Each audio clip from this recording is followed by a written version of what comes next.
If you do not have these books that I've written, you can go ahead and get them at exposingcrimes.com. Again, that's exposingcrimes.com. So this is chapter 1, Troublemaker. Let's start by taking a chapter to hear from those who knew her, grew up with her, worked with her, and tried to help. There's quite a lot that can be included here, but these passages share some highlights that let you see for yourself what she's made of, and these are their stories. This is one of them, right? So what Leah is doing right now isn't so shocking to me. I actually started seeing some behaviors that I really kind of was like, whoa, this is not a nice person. And that hit me in 2008. We ended up becoming pretty close friends in the early 2000s. She was at my baby shower in 2007. I was at her baby shower, birthdays, hanging out at her house, karaoke parties. So we got pretty close. And I think 2000 to about 2007, when she had her kid, she definitely went into the I'm a new mom mode. And I didn't see her as much. But it definitely hit me in 2008 at her sister's wedding. I was 8 months pregnant, and I was waddling in to go pee, as very pregnant people do. And I opened the door to the lobby, which is where we had entered, and she looked right at me and said to somebody at her side, "I thought we closed this door to the public." And I was like, oh, your friend, the 8-month pregnant person, has to go pee, and that's where you're at. And that was it for me. I was like, got it. I see where she's at now. And it definitely started, I think, when she became friends with Jennifer Lopez.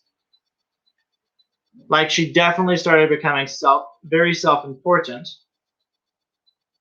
There were so many times when, like, one of our best friends sent out an email like, hey, let's go to Disneyland for my birthday. And there's like 10 of us on the email, and they're all everyone knew each other in a pretty trusted group. And she had a real problem that she wasn't blind copied on it. It's like, this is Disneyland we're talking about, like, to your friends, and you want to be blind copied. So there's little clues that there were things that were not quite right, and are feeling very important, I think, falsely. I won't read the whole entire thing because it just continues on for another half a page.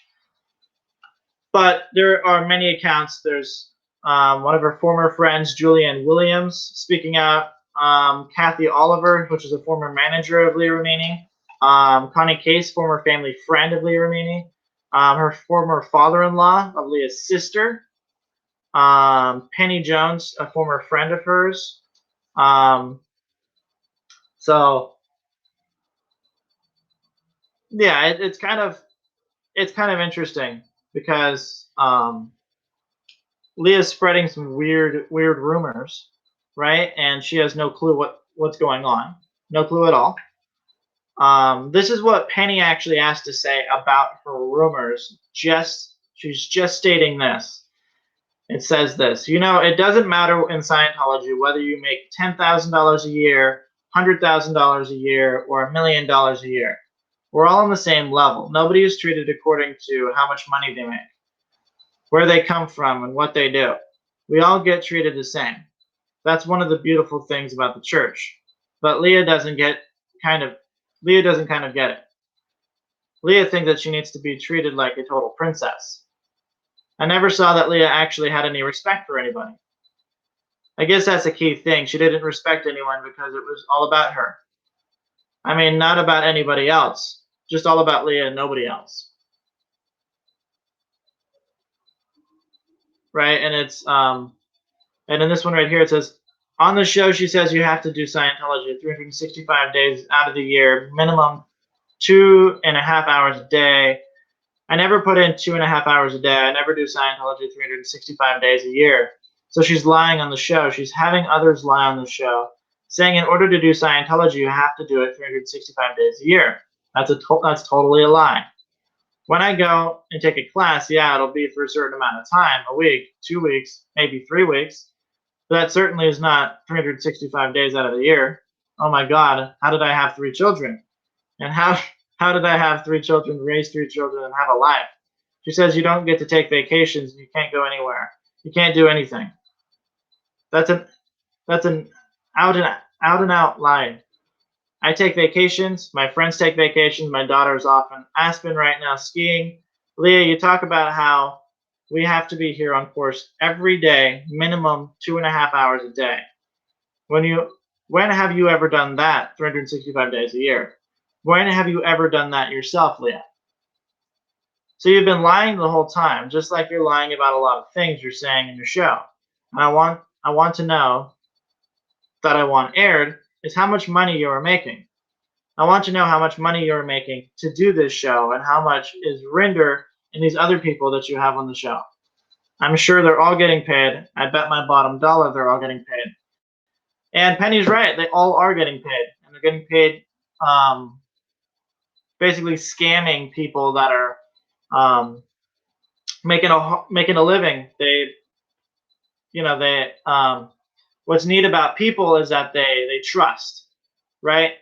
So what's interesting is when they trust, if you violate that trust, they won't know until they get contradicting data that ends up being the truth. And then soon enough, you have refund cases going on, right? But that can't happen with A&E or, many different platforms that, not many different platforms, but the swampy platforms that the criminals normally, cling to and put their shit on. Anyway, so there's nothing to add to these stories. I know they're vetted, true, and that they won't and aren't silenced, basically. Leah's trying to bury her past. These experiences are only just the beginning. So there it is. So there's many, many more. I did not add them in that chapter due to the fact that it would have been literally all of the book, and this book would have been 800 pages. Anyway, get your copy today, exposingcrimes.com. If you buy it right now, handle the whole entire process of payment, we'll ship it out immediately.